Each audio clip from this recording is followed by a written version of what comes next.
اسی طریقے سے شیعوں کا ایک عقیدہ امامت کا ہے، جیسے ہم لوگوں کے عقیدے ہیں کہ اللہ تعالیٰ اکیلا ہے، ہم لوگوں کا عقیدہ ہے کہ قرآن پاک اللہ کی کتاب ہے، ہم لوگوں کا عقیدہ ہے کہ نبی پاک صلی اللہ علیہ وسلم اللہ تعالیٰ کے رسول ہیں، ہم لوگوں کا عقیدہ ہے کہ قیامت قائم ہوگی، یہ ہم لوگوں کے عقیدے ہیں، یہ ہم لوگوں کے عقیدے ہیں۔ اسی طریقے سے شیعوں کا عقیدہ ایک امامت کا ہے۔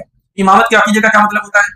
شیعوں کا عقیدہ ہے کہ ان کے یہاں 12 امام ہیں، اور امام وہ ہوتا ہے جو معصوم ہوتا ہے، گناہوں سے محفوظ ہوتا ہے، اس کے پاس اللہ تعالیٰ کی طرف سے وحی آتی ہے، وہ قرآن پاک میں تبدیلی کر سکتا ہے، وہ کسی جائز کو ناجائز اور ناجائز کو جائز کر سکتا ہے۔ یہ شیعہ کہتے ہیں کہ امام۔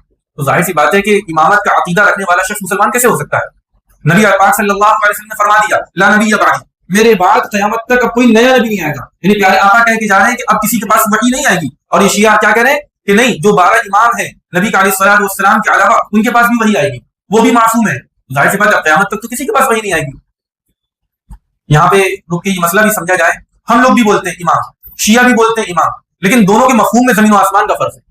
ہم جب امام بولتے ہیں اس کا مطلب ہوتا ہے مقتدا، پیشوا، لیڈر، رہنما، مذہبی رہنما، یہ مراد ہوتا ہے۔ جسے بولتے ہیں امام اعظم ابو حنیفہ رحمۃ اللہ علیہ، امام شافعی رحمۃ اللہ علیہ، امام مالک رحمۃ اللہ علیہ، امام احمد بن حنبل رحمۃ اللہ علیہ۔ جب ہم امام بولتے ہیں اپنے درمیان تو یہ مراد ہوتا ہے کہ ایک مذہبی رہنما ہے۔ العیاذ باللہ امام بول کر ہم میں سے کوئی بھی کسی کو معصوم نہیں کہتا ہے، ہم میں سے کوئی بھی کسی کے بارے میں یہ نہیں کہتا ہے کہ اس کے پاس وحی آتی ہے۔ لیکن شیعہ جب امام بولتے ہیں تو ان کا مفہوم یہ ہوتا ہے کہ وہاں وحی آ رہی ہے، ان کا مفہوم یہ ہوتا ہے کہ وہاں وہ معصوم ہے۔ تو ظاہر سی بات درست کیسے ہو سکتی؟ اسی وجہ سے آپ دیکھیے شیعوں کے یہاں حضرت حسن رضی اللہ عنہ امام ہے، شیعوں کے یہاں حضرت حسین رضی اللہ عنہ امام ہے۔ اسی وجہ سے یہ لوگ حضرت حسن حضرت حسین رضی اللہ عنہما ان کے ساتھ امام کا لفظ لگاتے ہیں، کیا کہتے ہیں؟ امام حسن، امام حسین۔